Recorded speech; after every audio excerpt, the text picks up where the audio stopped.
आज म हजुरहरूलाई जीवनको अत्यन्तै महत्त्वपूर्ण टिप्स वास्तु सम्बन्धी केही टिप्सहरू लिएर आएको छु। धेरै छैन, 3-4 वटा मात्रै, जो अत्यन्तै महत्त्वपूर्ण छ। हामीले प्रत्येक दिन आवश्यक पर्ने वास्तु टिप्सहरू रहेका छन्। के हुन् ती टिप्सहरू भन्ने जान्नका निमित्त पुरै भिडियो अवश्य हेर्नुहोला। सकेसम्म भिडियोलाई सेयर गर्नुहोला। आफ्ना सम्पूर्ण साथीभाइ इष्टमित्रहरूलाई घर परिवारमा पनि अवश्य भिडियोलाई सेयर गर्नुहोला र भिडियोलाई एक लाइक भने अवश्य पनि गर्नुहोला। यो वास्तु सम्बन्धी टिप्स भनेको हेर्नु दर्शकबिन हामीलाई हर समय हर क्षण आवश्यक पर्ने गर्दछ। हामीले घर बनाउँदैछौँ, वास्तुको आवश्यक पर्दछ। कुनै जग्गा खरिद गर्दैछौँ, त्यहाँ पनि वास्तुको आवश्यक पर्दछ। कुनै व्यवसाय गर्दैछौँ, हामीले त्यहाँ पनि वास्तुको आवश्यक पर्दछ। तर पनि ती भनेका एकचोटि युज भएपछि सक्यो, तर हामीले प्रत्येक दिन प्रयोग गर्ने चिजहरू छन्, प्रयोग गर्ने कुराहरू के हुन् भन्ने जान्नका निमित्त यो भिडियोलाई त अवश्य पनि हेर्नुहोला र हामीलाई सब्स्क्राइब गर्नुभएको छैन भने अवश्य पनि सब्स्क्राइब गर्नुहोला र भिडियोलाई एक लाइक अवश्य पनि दिनुहोला। सर्वप्रथम के रहेको छ भनेदेखि हामीले खाना खाने कुरा भनेको हाम्रो प्रत्येक दिन रहन्छ, साँझ बिहान रहन्छ।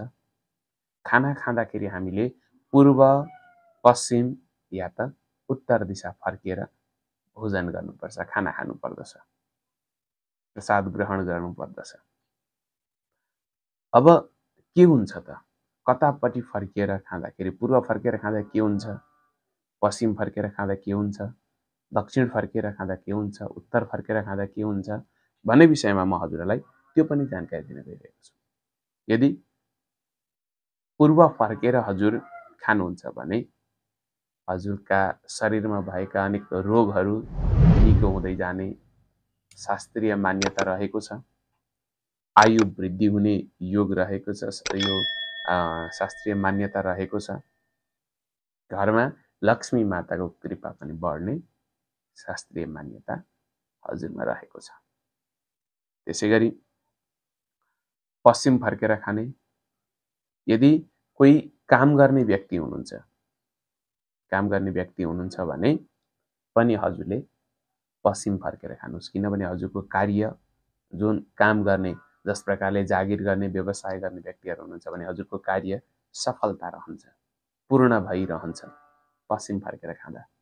कार्यमा बाधा अडचन आइपर्दैन भनेर बताइएको छ।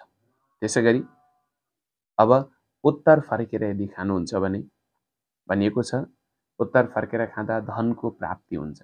उत्तर स्थान कुबेरको स्थान रहेकाले धनको प्राप्ति हुन्छ, धन आगमन रहन्छ र हजुरलाई लक्ष्मी माताको कृपा रहिरहन्छ।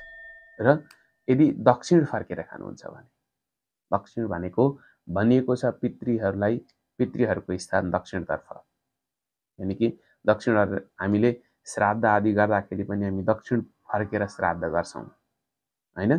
त्यस कारणले गर्दाखेरि दक्षिण फर्केर नखाने, किनभने पितृहरूलाई दिने स्थान हो दक्षिणतर्फ। त्यो भएर बरु उत्तर फर्केर खान पाइन्छ, पश्चिम फर्केर खान पाइन्छ, पूर्व फर्केर खान पाइन्छ, दक्षिण फर्केर भोजन नगरेको राम्रो।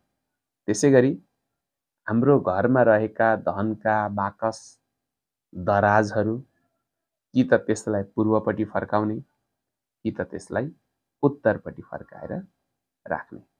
यसो गर्नुभयो भने हजुरलाई अनेक लाभ प्राप्त हुन्छ। पूर्व देवताको स्थान पूर्व फर्किने, उत्तर कुबेरजीको स्थान, धेरै धन चाहिएको छ उत्तर फर्काएर राख्ने हैन, ठिकै छ भने पूर्वपट्टि फर्काएर राख्ने।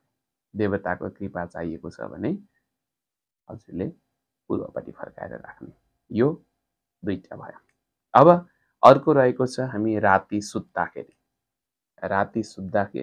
हजुरले आफ्नो शिर कतापट्टि गर्ने त भन्दाखेरि पूर्व या त दक्षिणपट्टि शिर पार्नुहोस्।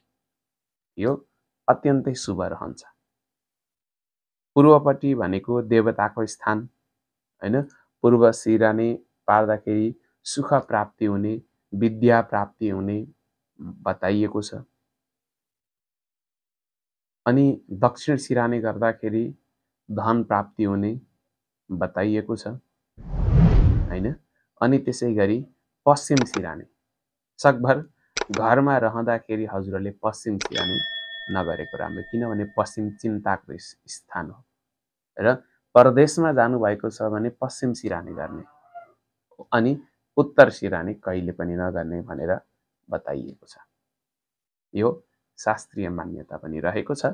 शास्त्रीय मान्यता अनुसार नै मैले हजुरहरू समक्ष यी प्रस्तुत गरेको हो। त्यसकारणले गर्दा यी कुराहरू हजुरले प्रत्येक दिन विचार गर्नुपर्छ, किनभने खानेकुरा पनि हामीले प्रत्येक दिन बिहान बेलुका खाने, कता फर्केर खाने भन्ने कुरा पनि रहन्छ।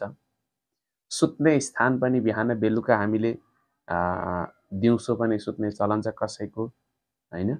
सुत्दाखेरि पनि त्यो धेरै विचार गर्नुपर्छ र हामीले नित्य प्रयोग गरिरहने दराज बाकसको पनि हामीले मुखलाई, दराज बाकसको मुखलाई विचार गर्नुपर्छ कि पूर्व फर्काउने कि उत्तरपट्टि फर्काएर प्रयोग गर्ने भन्ने जानकारीहरू हजुरहरू समक्ष प्रस्तुत गर्दै यो आजको बसाइबाट म प्रस्तुता पनि दिपढुङ्गाना पनि बिदा हुन चाहन्छु। भिडियोलाई लाइक अवश्य गर्नुहोला, च्यानललाई सब्स्क्राइब अवश्य गर्नुहोला भन्दै यो बसाइबाट बिदा दिनुहोस्। जय श्री राधे, जय श्री श्याम।